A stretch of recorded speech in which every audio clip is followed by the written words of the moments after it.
What's up, guys? Good morning, good day. It's Wednesday, May 21st, and I'm back at it with another video. Thank you guys for running up the numbers on the last video. Let's get to this one because, boy, the news keeps rolling, and the boy Ilia Topuria is not letting off the gas. And today's episode is brought to you by Total Wireless, the official wireless provider of the UFC. They are in your corner with unlimited 5G data that will not slow you down. But before we get to Ilia Topuria, hey, just for an update, Tom Aspinall said that he's getting frustrated waiting. He said it's very difficult mentally on him. But he said that this right here, this waiting is the fight for him. Waiting on Jon Jones to set the date, stay motivated. It's a tricky bit for him to stay motivated, and he's trying his best, but at times it gets very difficult knowing that he wants to fight, but he's not getting the fight right now, especially. But Jones did say that he knows what he's doing and he will fight Tom Aspinall. So at least we have that to look forward to at some point. Hopefully, Madison Square Garden in New York City. So today's video, let's talk about Ilia Topuria. So Ilia Topuria has been uh, very vocal about wanting to fight Makhachev, wanting to beat Makhachev. He is his confidence is deserved. You know, the guy has won so many fights. He's done so well against so many big name guys that he should feel confident in anybody, especially with his ability to knock people out. And he was on the Full Send podcast, I think, yesterday, and he was talking about fighting Makhachev, talking about how he wants to win his fight. Hopefully, Islam wins this fight, and then they will come together to fight. It doesn't seem like Ilia Topuria is giving up on this fight with Islam Makhachev. Now, I think that this guy is very good. I don't know that you need to chase, right, if you're Ilia Topuria.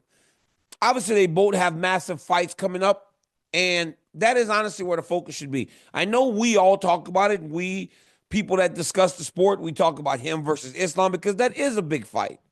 But at the end of the day, you got a dangerous Charles Oliveira that is waiting to try and regain the world championship because in a heartbeat, all of it can be gone.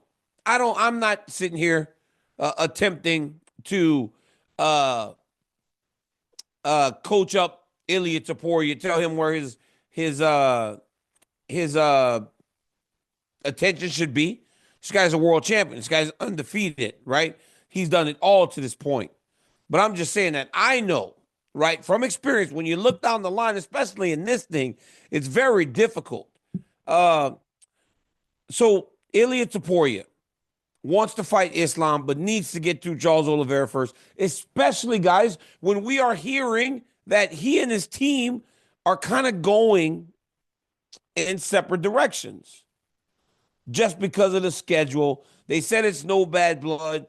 I really don't know how, at this point, a month before what will be your opportunity to win a second title, how much effect that will have on Team Topuria. Honestly, if I'm Ilia, I'm still just using those guys because even if I have to do my training camp with someone else, I know that those guys know me so well that if they can get with me for a week, 2 weeks, we are still so aligned, especially if there's no bad blood. We're still so aligned that we will get through the fight and we will still be able to coexist. Not only coexist, but also we gel, right? This is a team that got this guy from a young man to being 16-0 or 17-0 UFC champion, beating two of the greatest featherweights of all time, right? So to have that familiarity is very important to an athlete. A lot of times we see athletes switch teams, all these things as they get down later into their career. This man is still in the heart of his career. So there is something to the idea that we have grown so much that we can't come together and collaborate on what is going to be one of the biggest moments of his entire fight career, especially knowing that those guys have trained him since he was like 15 years old. To me, that's a little bit odd, but, you know, is what it is. So Chael and I were talking the other day, and sometimes we talk and I don't know if he's trying to troll me, round me up, or if he truly believes what he's saying. But his interpretation of the situation was, the bottom line is you entered a division openly that you said you wouldn't face one of the top guys. That's not a sign of courage. That's a sign of cowardice. I don't love the idea. He was speaking in regards to Islam going up to 170. Here's where I disagree with Chael. He had been having his eyes on 170. This isn't something new that Makhachev was talking about. And how about the fact that people constantly call Islam, they called me, or anyone that cuts weight bullies. What about now that he's going up and he's going to fight in a weight class that most of you say is more suited for his size? How is that not doing exactly what people have called for years? Well, he's so good only because he cuts so much weight. If he weighs that much, he should do well against those people that are much smaller than him. How about now? And Jack Della Maddalena is as tough as anyone in the UFC. He's an amazing fighter. So not only are you going up to fight at a weight class more suited for you in the eyes of the people that ingest this thing, but you're also going up to fight a guy that just beat a person that you said, I don't really want to fight him. We share management. We're friends. He just beat that person. He beat that person convincingly also. A person that also shares the same type of wrestling ability or same type of skill set as you do. How's that not courageous? That's where I disagree with my boy Chael. I love Chael, and we have a lot of fun on our show. But you can't call someone or say they have that type of behavior when they're doing that. And they've defended the belt multiple times. They've fought people on short notice. They've fought people coming up in weight class. They've done just about everything they can to show that they're willing to lay it on the line. We always talk about step on the line, step on the line, step on the line. Steps on the line every single time. This is the first time that Islam has honestly put his wishes above what everybody else wants. Because when everybody else wanted him to fight Volk, he did it. When everybody was looking for him to fight Arman, and Arman couldn't, well, fight this guy who's number 5, Moicano. Dangerous, no training camp. He did it on a day's notice. He's always done it. So to say that it wasn't a great move in that regard, that's not I don't agree with that. I don't agree with that at all. And that's not just me talking about experiences of knowing this man. I'm talking from experience of knowing what a fighter thinks. And no fighter is afraid of anything. And I've said this before. And Islam Makhachev is not afraid.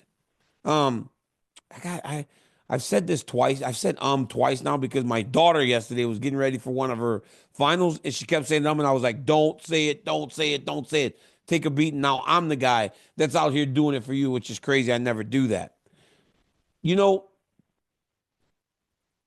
it's interesting because as we had when Bilal and Jack fought, we had a fight that really could clear up multiple divisions. It feels like these two fights could also do that. Here's the question, though. Does Topuria go up again?